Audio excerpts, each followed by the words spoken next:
Hi, hello, வணக்கம் and welcome back to our YouTube channel exam crack Tamil. ரொம்ப நாளைக்கு அப்புறம் வீடியோ போடுறோம். சப்ஸ்கிரைப் பண்ணாதவங்க சப்ஸ்கிரைப் பண்ணிட்டு வீடியோ பாருங்க. ஸோ இந்த வீடியோவில் நம்ம என்ன பார்க்க போறோம் அப்படின்னு பார்த்தீங்கன்னா, எக்ஸாம்ல இங்கிலீஷ் லாங்குவேஜ் எப்படி ப்ரிப்பேர் பண்றது அப்படின்றத பார்க்க போறோம்.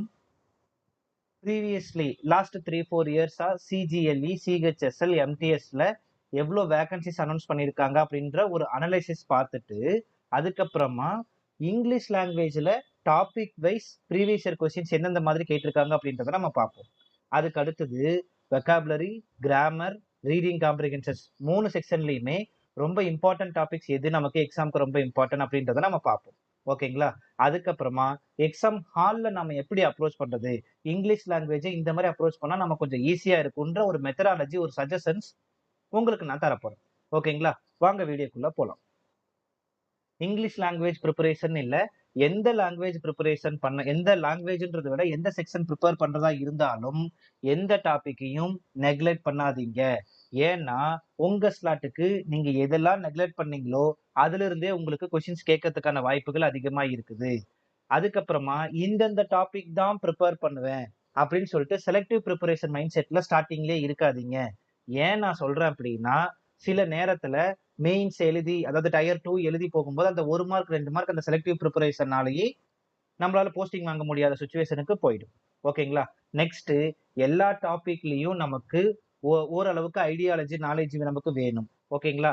ஷார்ட்கட் எல்லா இடத்துலயுமே ஒர்க் அவுட் ஆகாது. பேசிக்கா நீங்க ஃபண்டமெண்டலா நீங்க ஸ்ட்ராங்கா இருந்தாதான் உங்களுக்கு அந்த ஷார்ட்கட் உங்களுக்கு சப்போர்ட் பண்ணும். ஓகேங்களா?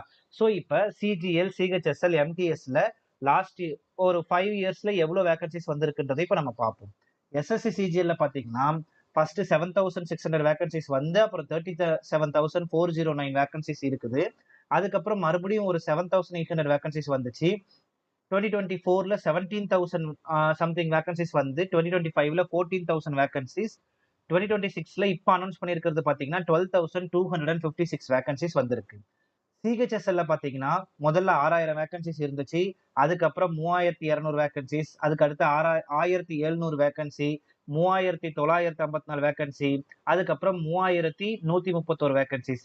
இப்ப அரௌண்ட் ஒரு 6,000 வேகன்சிஸ் வரலாம்னு எக்ஸ்பெக்ட் பண்ணிட்டு இருக்காங்க. ஓகேங்களா? எஸ்எஸ்சி எம்டிஎஸ் ரொம்ப இம்பார்ட்டன்டான எக்ஸாம். ஒரே சிங்கிள் ஸ்டேஜ்ல அடிச்சு தூக்கிடலாம். 7,000 வேகன்சிஸ் வந்திருந்தது 2021ல. 2022ல பாத்தீங்க அப்படின்னா 11,000 வேகன்சிஸ் வந்திருந்தது. 2023ல 1,171 வேகன்சிஸ் வந்திருந்தது. 2024ல 11,500 வேகன்சிஸ் வந்திருந்தது. 2025ல 7,948 வேகன்சிஸ் இருந்துச்சு. இந்த தடவை 9,000 வேகன்சிஸ் கிட்ட எக்ஸ்பெக்ட் பண்ணலாம் அப்படின்னு சொல்லிட்டு ஒரு சில வட்டாரங்கள் தெரிவிக்கின்றன.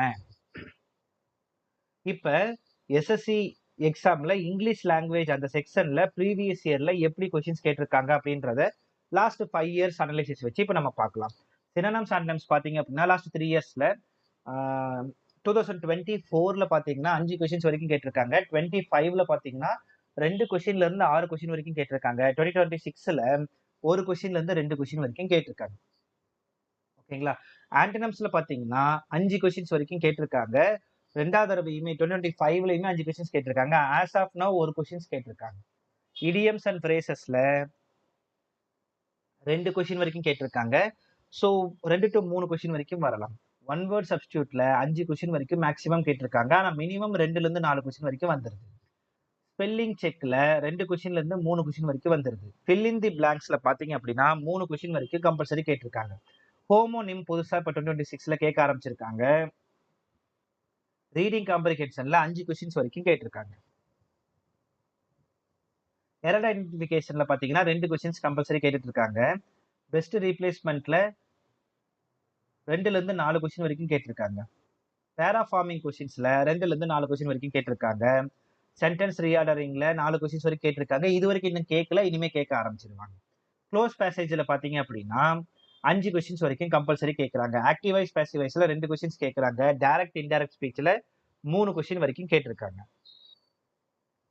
இப்ப இங்கிலீஷ் லாங்குவேஜ்ல ப்ரிப்பரேஷன் ஸ்ட்ராட்டஜி எப்படின்னு பாத்தீங்க அப்படின்னா, வெரி இம்பார்ட்டன்ட் டாபிக்ல ஃபர்ஸ்ட் வெக்காபுலரியில பாத்தீங்கன்னா சினானிம்ஸ் ரொம்ப இம்பார்ட்டன்ட், அடுத்து ஆண்டனிம்ஸ் ரொம்ப இம்பார்ட்டன்ட், அதுக்கப்புறம் ஒன் வேர்ட் சப்ஸ்டியூட் ரொம்ப இம்பார்ட்டன்ட், ஸ்பெல்லிங் செக் பண்றது ரொம்ப இம்பார்ட்டன்ட், அதுக்கப்புறம் close passage, idioms and phrases.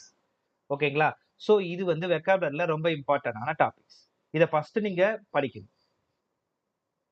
அடுத்தது கிராமர்ல பாத்தீங்க அப்படின்னா இம்பார்ட்டன்ட் டாபிக்ஸ் என்னன்னு பாத்தீங்கன்னா எரர் ஐடென்டிஃபிகேஷன் ரொம்ப இம்பார்ட்டன்ட் டாபிக்.